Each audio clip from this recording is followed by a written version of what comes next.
I think there's obviously good and bad from watching the film, but just being decisive, getting the ball out on time. I think those are two big things that will go a long way.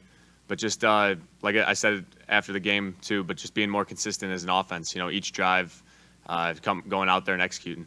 This season's a little different than past, so I think without the preseason games and things like that, obviously the first game is a little different, but everyone's dealing with the same circumstances. So we just got to move on, get to week 2, and get this thing rolling now. So it's you got to deal with the situation that you're given and control what you can control.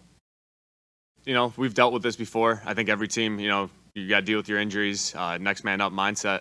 But just, in the past, you got to rely on the guys that you could trust. They earn that in practice.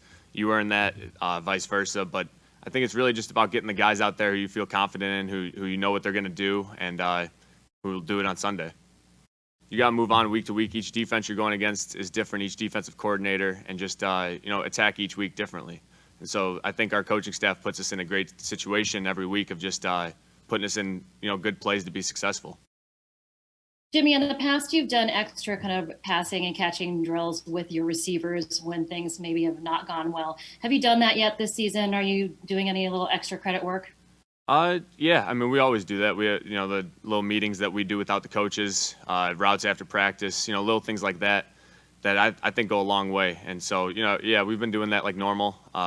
Just need to do more of it. All right, Jimmy, we've seen you now both with and without the knee brace throughout training camp, and I think you put it back on for the game. I'm wondering what the difference is mobility-wise for you when you have it on versus when you don't, and what's going to drive that decision moving forward this season? Really no decision to be made. I mean, I'm going to wear it every game. I already know that going into the season. Just the mobility really doesn't change. They do a great job with these knee braces, the training staff. I think it's made of titanium or something like that, and it's real lightweight, so it really doesn't affect anything with mobility, but it's just more of a kind of a safety blanket for me.